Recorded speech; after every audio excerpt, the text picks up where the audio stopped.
அகிலம் நியூஸ் நேயர்களுக்கு வணக்கம். இன்றைய பிரதான செய்திகள். முதலில் தலைப்புச் செய்திகள்.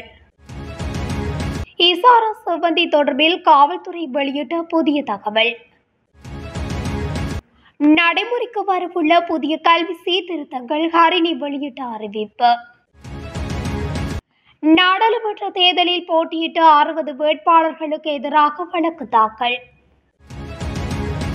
யாழ் யூடியூபர் கிருஷ்ணா உட்பட 4 விளக்கமறியல். செவ்வந்தியால் சிறைக்கு சென்ற நபர் நீதிமன்றத்தின் அதிரடி உத்தரவு. பெரும் நிதி மோசடிக்கு பின்னணியில் இருந்த பெண் சிக்கினார். வேலை நிறுத்தத்திற்கு தயாராகும் தபால் தொழிற்சங்கம். இலங்கை மத்திய வங்கி விடுத்துள்ள அறிவித்தல். முச்சக்கரவண்டி விபத்தில் ஒருவர் பலி. தொடர்பென விரிவான செய்திகள். கொழும்பு அழிக்கடு எண் 5 நீதிமன்றத்தில் சுட்டு படுகொலை செய்யப்பட்ட பாதாள உலக கும்பல் தலைவர் கனேமுல்ல சஞ்சீவவின் கொலையின் முக்கிய சந்தேக நபராக அடையாளம் காணப்பட்ட இசாரா செவ்வந்தி இந்தியாவுக்கு தப்பி செல்லவில்லை என்று நம்பப்படுவதாக காவல்துறை ஊடக பேச்சாளர் மூத்த காவல்துறை கண்காணிப்பாளர் புத்திக மனதுங்க தெரிவித்துள்ளார். அவர் இந்தியாவுக்கு தப்பி சென்று விட்டதாக சமூகத்தில் பரவி வரும் வதந்திகள் குறித்து கொழும்பு ஊடகம் ஒன்று அவரிடம் கேட்டபோது ஊடக செய்தி தொடர்பாளர் இவ்வாறு குறிப்பிட்டுள்ளார். குற்றம் நடந்த கடந்த மாதம் 19ஆம் தேதி நடந்த முதல் சில மணி நேரங்களுக்குள் அவர் நாட்டை விட்டு வெளியேறுவதற்கான அனைத்து சாத்தியமான வழிகளும் அடையாளம் காணப்பட்டு பாதுகாப்பு நடவடிக்கைகளை பின்பற்றி பாதுகாக்கப்பட்டன. அத்தகைய சூழ்நிலையில் அந்த நபர் நாட்டை விட்டு வெளியேறுவதற்கான வாய்ப்புகள் மிக குறைவு. புலனாய்வு குழுக்கள் தங்களுக்கு கிடைக்கும் ஒவ்வொரு தகவலையும் ஆராய்ந்து வருகின்றன. இதுபோன்ற சம்பவம் நிகழும் போது பல்வேறு வதந்திகள் பரப்பப்படுகின்றன. விசாரணைகளை திசை திருப்ப குற்றவாளிகள் இதுபோன்ற தகவல்களை வெளியிடுவது சாத்தியமாகும். அவரை கைது செய்ய புலனாய்வு குழுக்கள் இன்னும் தீவிரமாக உள்ளன என அவர் மேலும் தெரிவித்துள்ளார். 2026ஆம் ஆண்டில் புதிய கல்வி சீர்திருத்தங்கள் தொடங்கப்படும் என்று பிரதமரும் கல்வி, உயர்கல்வி மற்றும் தொழிற்கல்வி அமைச்சருமான ஹரிணி அமரசூரிய தெரிவித்துள்ளார்.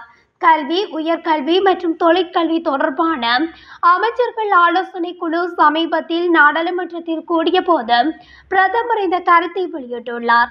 இதற்கான தயாரிப்பு செயல்முறை இந்த ஆண்டில் நடைபெறும் என்று பிரதமர் குறிப்பிட்டுள்ளார். மேலும் புதிய கல்வி மறுசீரமைப்பு 5 பிரதான தூண்களின் அடிப்படையில் நடைமுறைப்படுத்தப்பட இருப்பதாக குழுவின் தலைவர் குறிப்பிட்டுள்ளார். இதற்கு அமைய புதிய பாடநெறியை அறிமுகப்படுத்தல், மனித வளத்தை மேம்படுத்தல், உட்கட்டமைப்பு வசதிகளை அபிவிருத்தி செய்தல், பொதுமக்களை விழிப்புணர்வூட்டல் மற்றும் உரிய மதிப்பாய்வு மேற்கொள்ளல் போன்ற பிரதான விடயங்களின் கீழ் இந்த கல்வி மறுசீரமைப்பு தரம் 1 முதல் தரம் 6 வரையான மாணவர்களுக்காக 2026ஆம் ஆண்டு முதல் அறிமுகப்படுத்த நடவடிக்கை எடுக்கப்பட்டிருப்பதாக அவர் மேலும் குறிப்பிட்டார். கல்வி, உயர்கல்வி மற்றும் தொழிற்கல்வி அலுவல்கள் பற்றிய அமைச்சர் ஆலோசனை குழுவுடன் இணைந்ததாக 6 உபக்குழுக்களை அமைப்பது குறித்தும் இங்கு கலந்துரையாடப்பட்டது. இதற்கமைய கல்வி மறுசீரமைப்பு பாடசாலைகளில் காணப்படும் பௌதீக மற்றும் மனிதவள குறைபாடுகள், பாடசாலைகளில் இடைத்தர வகுப்புகளுக்கு மாணவர்களை அனுமதித்தல், கல்வி சபையை நிறுவுதல், உயர்கல்வி பிரிவு, திறன் கல்வி பிரிவு ஆகியவற்றின் கீழ் ஆலோசனை குழுவுடன் இணைந்ததாக 6 உபக்குழுக்கள் அமைக்கப்பட உள்ளன. அத்துடன் குறித்த அமைச்சு தொடர்பில் தேசிய மற்றும் மாகாண மட்டங்களில் காணப்படும் விடயங்கள் பற்றியும் இங்கு கலந்துரையாடப்பட்டது. கடந்த நாடாளுமன்ற தேர்தலில் மட்டக்களப்பு மாவட்டத்தில் 60 வேட்பாளர்களுக்கு எதிராக தற்போது வழக்கு தாக்கல் செய்யப்பட்டுள்ளதாக மாவட்ட உதவி தேர்தல்கள் ஆணையாளர் சுபியான் தெரிவித்துள்ளார். மட்டக்களப்பில் நேற்று இடம்பெற்ற உள்ளூராட்சி மன்ற தேர்தல் பங்கேற்கும் பெண்களுக்கான விழிப்புணர்வு நிகழ்வில் கலந்து கொண்டு கருத்து வெளியிடும் போது அவர் இதனை குறிப்பிட்டுள்ளார்.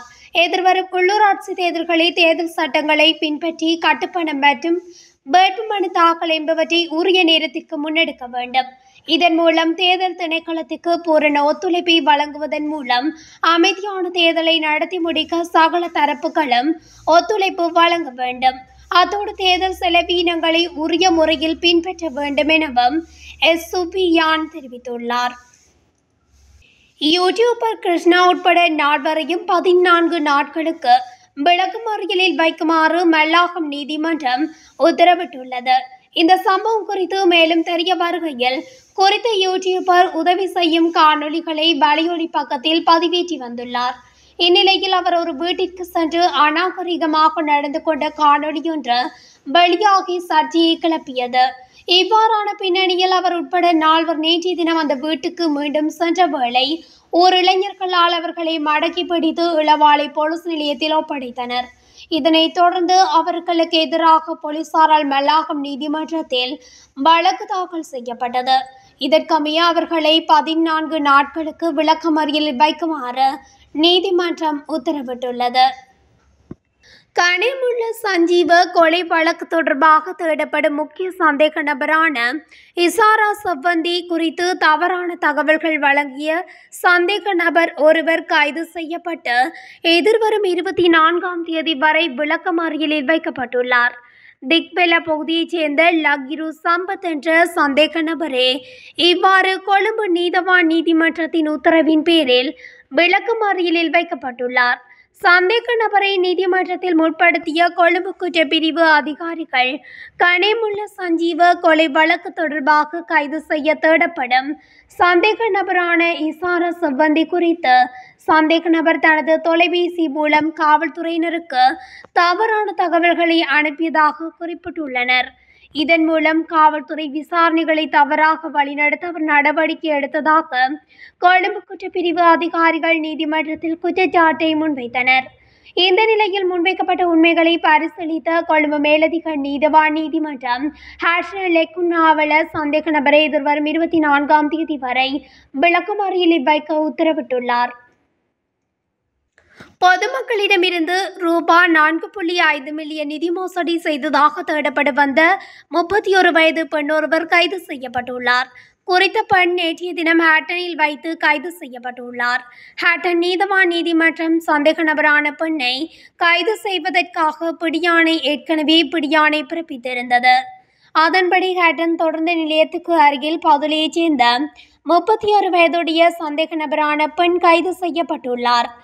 சமூக ஊடகங்களில் கடன்களுக்கு குறைந்த வட்டி விகிதங்களில் வழங்குவதாக விளம்பரப்படுத்தி பல்வேறு பகுதிகளில் பொதுமக்களை நிதி ரீதியாக ஏமாற்றியதாக அந்த பெண் மீது குற்றம் சாட்டப்பட்டுள்ளது. இந்த நிலையில் குறித்த விடயம் தொடர்பில் காவல்துறையினர் மேலதிக விசாரணைகளை மேற்கொண்டு வருகின்றனர். தபால் தொழிற்சங்கங்கள் எதிர்வரும் 18ஆம் தேதி வேலை நிறுத்தத்தில் ஈடுபட முடிவு செய்துள்ளதாக தெரிவிக்கப்பட்டுள்ளது. தபால் துறையில் நீண்ட காலமாக நிலவும் பிரச்சினைகளை அதிகாரிகள் தீர்க்க தவறியதால் அனைத்து தபால் தொழிற்சங்கங்களும் இணைந்து இந்த வேலை நிறுத்தத்தை நடத்த முடிவு செய்ததாக தபால் மற்றும் தொலைத்தொடர்பு சங்கத்தின் செயலாளர் தெரிவித்துள்ளார். ஊழியர் ஆட்சேர்ப்பு, நியமனங்கள், பதவி உயர்வுகள் மற்றும் சம்பள உயர்வு தொடர்பான பிரச்சினைகள் உட்பட பல சிக்கல்கள் தபால் சேவையில் காணப்படுகின்றது. இந்த பிரச்சினைகள் குறித்து தபால் மா அதிபருடன் விவாதித்ததாகவும் அது தொடர்பான நடவடிக்கைகளையும் எடுக்க தவறிவிட்டதாகவும் அதன்படி இந்த தொழிற்சங்க நடவடிக்கையை மேற்கொள்ள முடிவு செய்ததாகவும் அவர் மேலும் தெரிவித்துள்ளார். 1,25,000 மில்லியன் ரூபாய் பெறுமதியான திரைசேரி உண்டியல்கள் நாளை மறுதினம் ஏல விற்பனையினூடாக வழங்கப்படவுள்ளதாக இலங்கை மத்திய வங்கி அறிவித்துள்ளது. இதன்படி 91 நாட்கள் முதிர்வு காலத்தை கொண்ட 75,000 மில்லியன் ரூபாய் பெறுமதியான திரைசேரி உண்டியல்கள் ஏலத்தில் விடப்படவுள்ளன.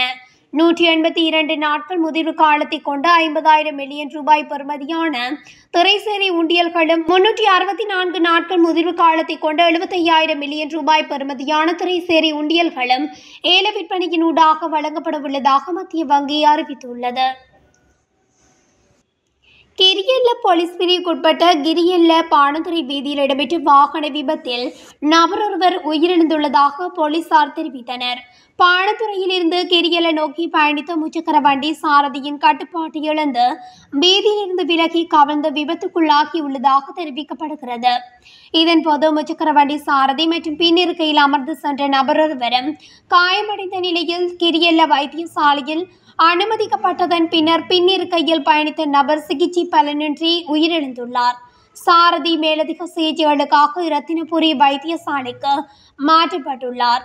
மாடவக்கல கிரியல பிரதேசத்தைச் சேர்ந்த 62 வயதுடைய ஒருவரே இவ்வாறு உயிரிழந்துள்ளார். சடலம் தற்போது கிரியல வைத்தியசாலையின் பிரேத அறையில் வைக்கப்பட்டுள்ளதோடு சம்பவம் தொடர்பிலான மேலதிக விசாரணைகளை கிரியல போலீசார் மேற்கொண்டு வருகின்றனர்.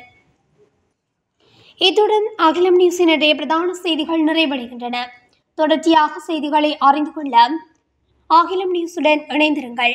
நன்றி, வணக்கம்.